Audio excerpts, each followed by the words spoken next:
دەی 6 ساڵی 1963 لە بڕارێکی گرنگدا جۆن کەنەدی ڕازامەندی نیشاندا سەبارەت بە یاسای یەکسانی نێوان پیاوان و ئافرەتان لە بەرامبەر مافی کرێکەیان لە کاتی ئەنجامدانی هەمان کاردا.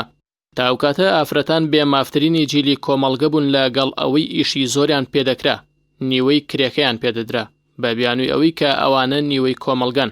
ئەمریکا بە درێژایی مێژوو جیاوازیە ڕەگەزیەکانی تێدا باڵەدەست بوون و هەمیشە چینێکی تری چەوساندۆتەوە و چەوساندنەوەی ڕەشپێسەکان لەلایەن سپیپێستەکانی ئەو وڵاتەوە و هەروەها کوشتنی ملیۆنان لە هیندیە سوورەکان و ڕەشپێستەکان هەر لە سەرەتای دامەزراندنی ئەمریکاوە تا ئەم ساتەش.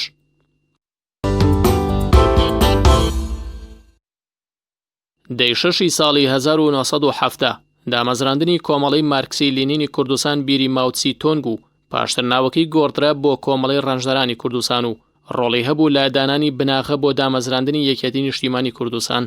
دامەزراندنی ڕێکخراوەکە پەیوەندی بە ناکۆکیەکانی نێوان پارتی دیموکراتی کوردستانەوە هەبوو، بۆیە ئەوان لە ناوەڕاستی 60ەکانەوە بیریان لە ڕێکخراوێکی ئایدیایی و مارکسی دەکرد کە کۆتایی بە جیاوازیە چینایەتەکان بهێنێت. ڕێکخراوەکە ساڵی 1970 ناوەکەی خۆی دەگۆڕێت بۆ کۆمەڵەی ڕەنجدەرانی کوردستان و ساڵی 1970 یەکەم کۆنفرانسی خۆی ساز دەکات.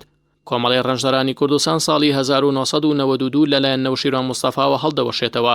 شەهابی شێخنووری و شاسوار جەلال سکرتێری کۆمەڵە بوون و بیریاری گەورەی ئیسلامی کورد دکتۆر فازیل ڕەسوڵیش یەکێک بوو لە ئەندامە سەرەکیەکانی ئەو کۆمەڵەیە پێش ئەوەی بەرەو فکری ئیسلامی وەرچەرخێ.